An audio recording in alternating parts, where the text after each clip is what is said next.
তুই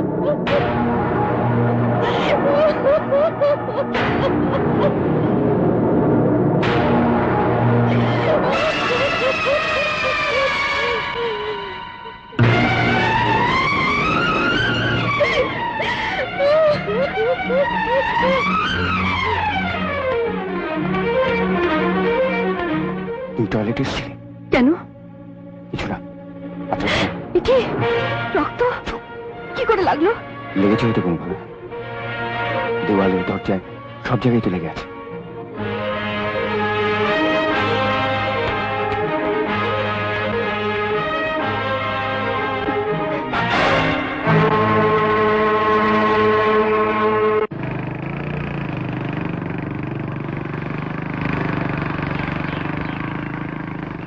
সরি, একটু লেট হয়ে গেল। খুব অবাক হয়েছে তো? কেন? এখানে দেখা করতে বললাম বলে। আসলে বাড়িতে ডাকার একটু অসুবিধে ছিল। আমি রনিকে না জানিয়ে ওর সম্বন্ধে কয়েকটা কথা তোমাকে বলতে চাই। কি? তার আগে বলো, তুমি কি ওর সঙ্গে দেখা করতে চাইছো? ও বলছিল। হ্যাঁ, মানে কেন, আপনি কি অফেন্ডেড? না, ঠিক তা কেন। আসলে আমি জানতে চাইছি অন্য কারণে। কিন্তু তুমি কেন বলো তো ওর সঙ্গে দেখা করতে চাইছো? এমনি এমনি ওকে প্রথম দেখে আমার ভালো লেগে গেছিল।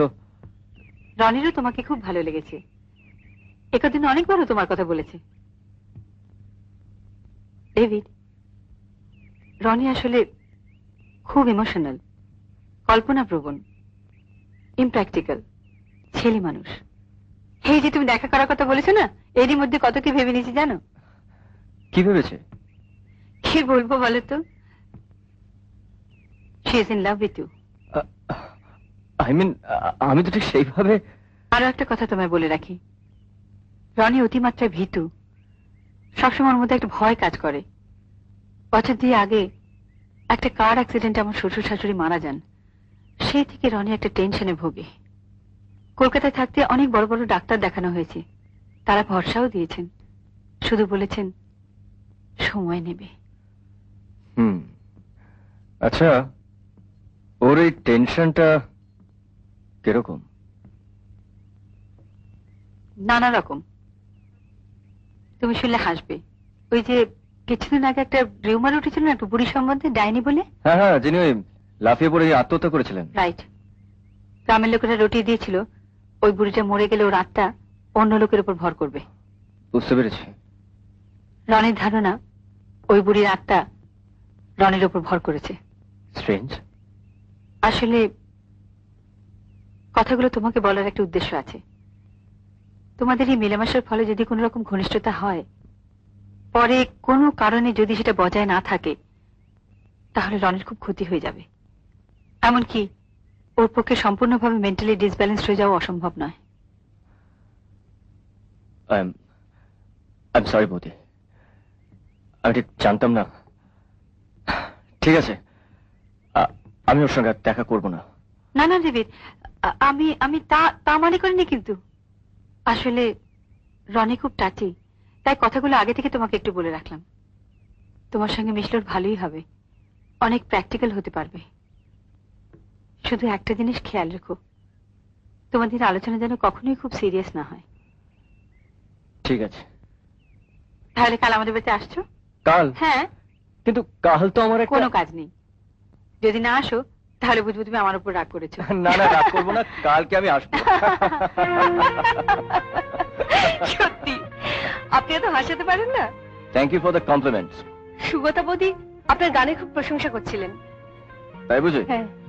আচ্ছা, আপনি কি গান শেখেন? না না, সেসব কিছু না, এটা আমার একটা ভগবান দত্ত প্রতিভা বলতে পারেন। তা আপনি যে এত ভালো গান করেন, গায়ক না হয়ে ডাক্তার হলেন কেন? কোথায় হলাম? সে কি, বৌদি যে বলছিল আপনি এমবিবিএস পাশ করা ডাক্তার।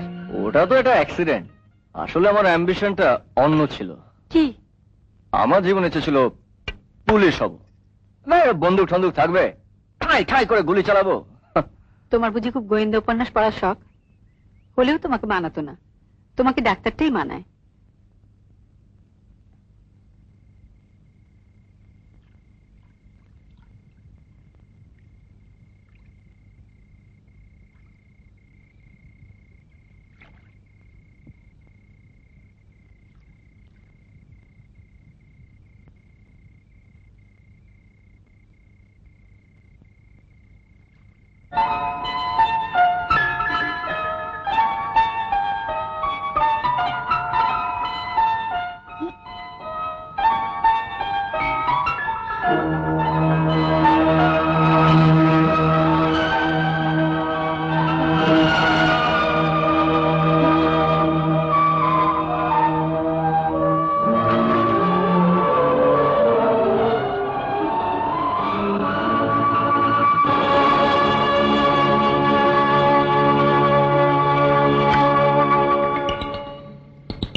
জায়গাটা ধুয়ে দাও, নিচে বাথরুমে রক্ত পড়ছে। ঠিক আছে ম্যাম সাহেব, পুডিং লাগিয়ে সিলিংটা ঠিক করে দেবো।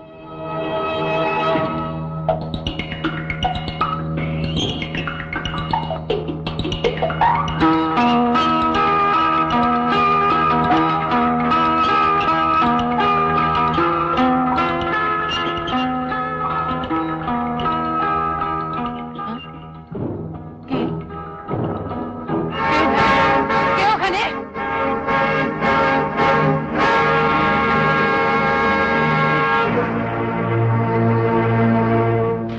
কে?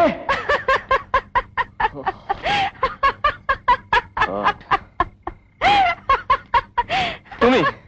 কি ভয় পেয়ে গেছিলে? হ্যাঁ, যেভাবে নিঃশব্দে এসে দাঁড়ালে, জানো এক্ষুনি না তোমাকে চিঠি লিখছিলাম।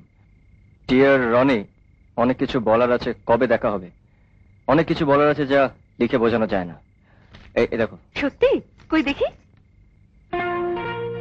যা, তাহলে ভাবা হয় আমার কথা?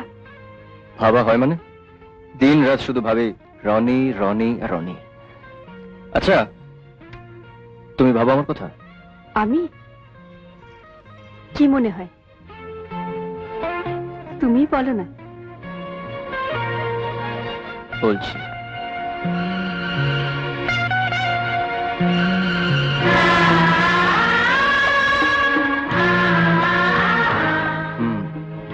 শুধু ভাবই না, তোমার দু চোখের তারায় লেখা আছে DAVID,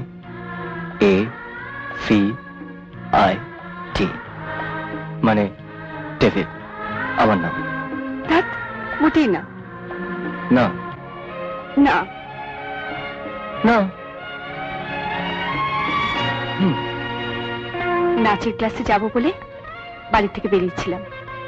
তোমার জন্য মন কেমন করলো, তাই ক্লাস ফাঁকি দিয়ে তোমার কাছে চলে এলাম।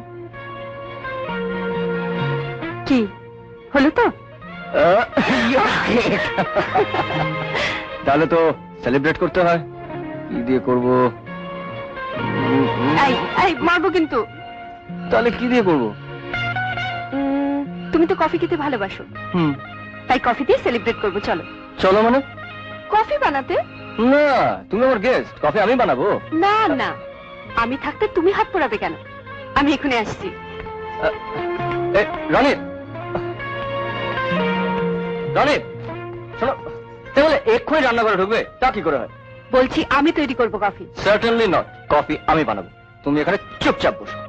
ডেভিড, শোনো, কফি ছাড়া অন্য কিছু অফার করতে পারছি না, কারণ আমাদের বাড়িতে কাজের অন্য কোনো লোক নেই। তাহলে তুমি জিতলে। খুব স্বাভাবিক।